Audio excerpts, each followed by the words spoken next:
Indian history of the 18th century is often overlooked and sidelined in the textbooks. This century, however, was of great significance to the Indian subcontinent because it saw the transition of power back from the Turks to the native Indian kingdom, almost after 6 centuries. The Marathas from the state of Maharashtra played a vital role in this transition. The Maratha state, while born in the hills and ravines of the Sahyadri ranges, did not stay within its confines for long. The Marathas expanded rapidly in all 4 directions across the Indian subcontinent, influencing the courts of many kings and nobles, from the Indus River to the Tungabhadra. How did this happen? In this video, we shall attempt to understand and explain how and why the Marathas expanded out of Maharashtra.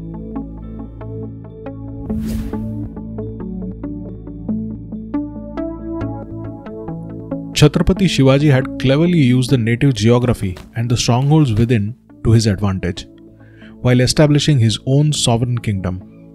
The difficult Sahyadri and its advantage was the only ace up the sleeves of the early Maratha kingdom.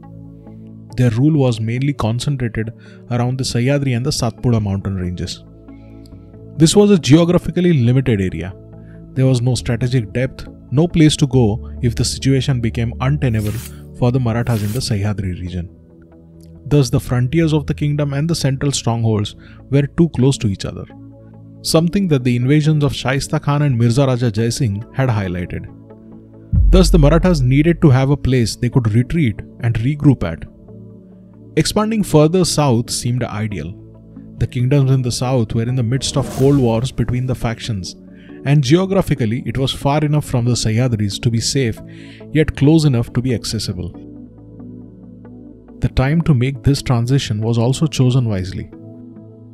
When Emperor Aurangzeb and the Mughals returned from their hard-fought campaigns against the Pashtuns in 1676, the Mughal army was too tired to embark upon another campaign, making the northern Maratha border safe from any Mughal attacks.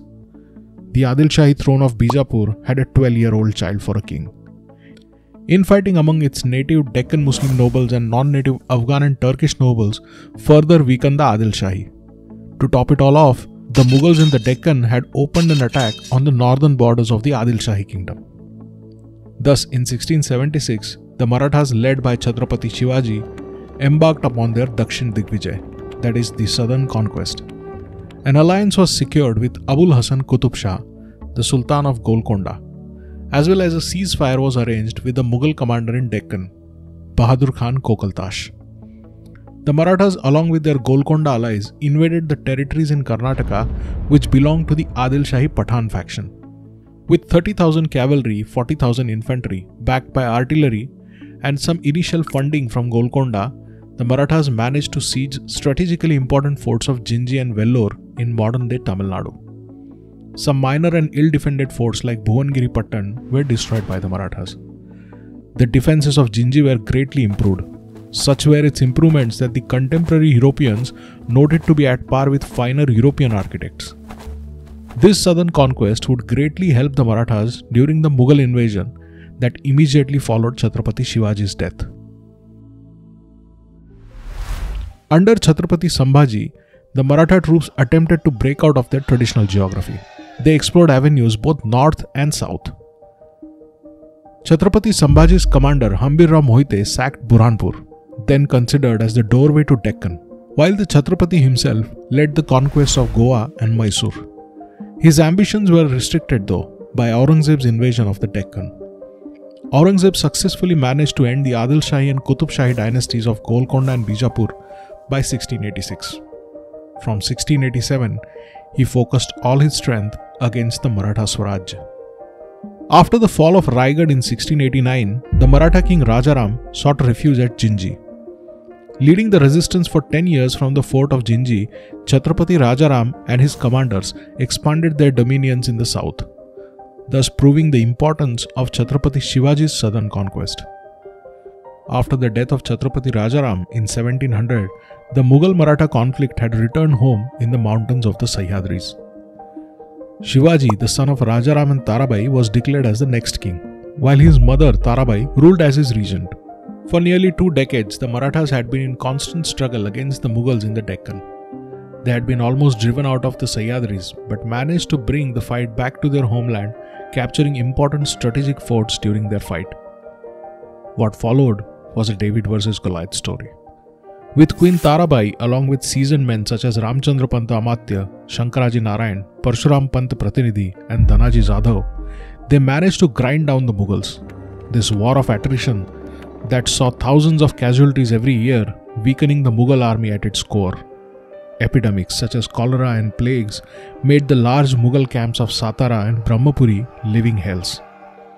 In 1703, as the Mughals struggled in the Sahyadri mountain ranges, the Marathas under Nemaji Shinde ventured across the Narmada river, leading campaigns into Malwa up to Sironj. The same year, Dhanaji Jadhav thundered into Gujarat and defeated a Mughal force at Ratanpur using guerrilla warfare. 2 years later, in 1705, the Marathas would cross the Narmada river again, this time under Nemaji Shinde and Krishnaji Sawant, to plunder up to Bhopal. Khanderao Dabhade would strike into Gujarat towards Bharuch.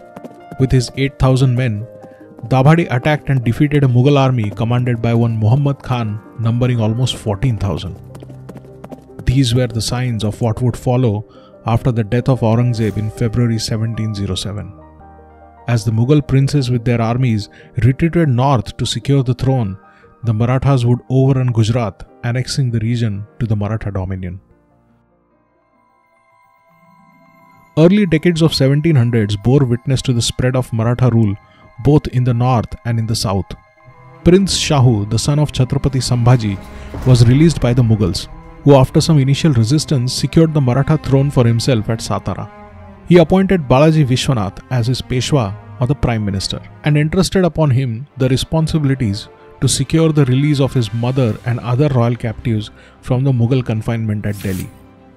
Balaji Vishwanath not only managed to secure the release of the royal family, but also successfully acquired the rights to Livai Chauth, Sardeshmukhi, and imperial recognition to the Maratha Swaraj as an independent state. After his death, his son Bajirao was appointed as the next Peshwa. Peshwa Bajirao humbled the Nizam at Palkhed in 1728 in what is considered today as a masterpiece of strategic mobility. This turned out to be Achilles' heel for the Mughal Empire in the decades to follow. Marathas would make the best use of their light cavalry and hit-and-run attacks to humble the opposing armies on a varied geography. Their other important tactic was to always deny battle until the circumstances hugely favored them. In 1728, Bajirao secured Bundelkhand by rescuing Maharaja Chhatrsal from Muhammad Khan Bangash. The Maharaja was so pleased that he adopted Peshwa Bajirao as his son and divided his kingdom between his two sons and the Peshwa. The Marathas had thus gained the provinces of Kalpi, Hata, Sagar, Jhansi, Sironj, Karakota, Hirdaynagar and Banda from the Maharaja. These would go on to become permanent Maratha strongholds and centers for northern administrations with the rise of the Maratha power. 1728 also marked the consolidation of the Maratha rule in Malwa. The defeat of the Bahadur brothers in the Battle of Amzhera permanently established Maratha strongholds in Malwa. Leaders like Malhar Rao Holkar, Ranoji Sinde, Udaji Pawar would go on to emerge as the Maratha leaders for the decades to follow. Maratha rule now stretched from the Chambal river in the north to the Krishna river in the south. 1736 saw the Marathas take a step further to pressure the Mughal Emperor Muhammad Shah Rangila into ceding various provinces in the Malwa. The Marathas had demanded complete rights in Malwa and Gujarat from the emperor, which were denied. Peshwa Bajirao then did the unthinkable and marched upon Delhi on the festival of Ram Navami in 1737, with 50,000 strong army to prove the emperor that he was far from defeated. A question is often asked as to why Bajirao did not capture Delhi and end the Mughal rule at this time. Bajirao himself smartly answers this question in one of his letters to his brother Chimaji Appa. He writes, "Ambitions, if not kept in check, can lead to collapse of diplomacy." With the Emperor Muhammad Shah humiliated, he deputed Nizam Chinkilis Khan to Deccan. The Nizam raised an army of 30,000 troops and moved south, planning to capture the Maratha army in a pincer attack with the help of his son Nasir Jung. After receiving the intel of Nizam's plan, Peshwa Bajirao deputed his brother Chimaji Appa to stay guard at Warangao to block the advance of Nasir Jung.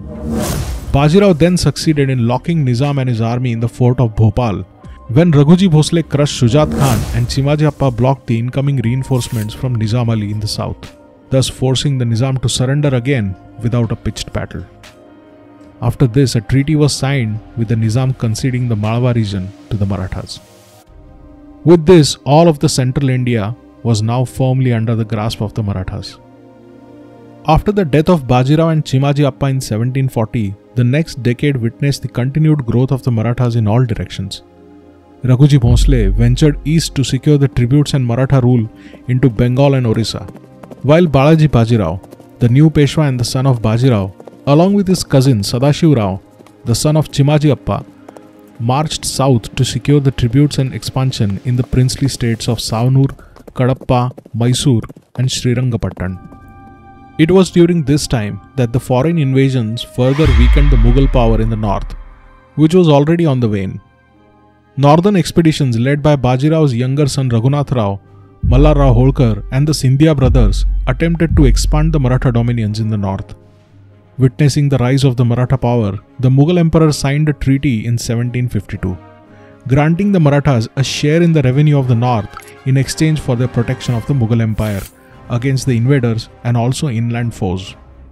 This gave the Marathas the rights to establish their strongholds for collection of revenues and administrations in the Doab, the province between the Ganga and the Yamuna river. The Mughals also played smart in allotting the Marathas lands in the provinces which were under constant conquest. Thus, the Marathas had to establish their rule over the contested territory before securing the revenue. This led to the Maratha armies entering in Punjab region under the leadership of Mallar Rao Holkar and Raghunath Rao in 1758. Chasing the Afghans away from the Punjab, Marathas went on to establish their rule up to the fort of Attock. Maratha armies led by Tukoji Holkar even ventured further to establish brief control over some territories near Peshawar in 1759. This was the peak of the Maratha Empire. All territory from Attock in the west to Cuttack in the east and Punjab in the north to southern Karnataka was now controlled by the Marathas. And thus, in less than 100 years after Chhatrapati Shivaji's southern conquest, the Marathas had fulfilled his dream to establish a native rule over the larger part of the Indian subcontinent.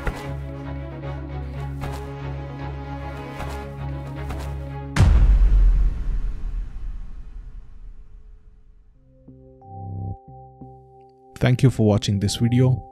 For more such videos, please subscribe Historiography.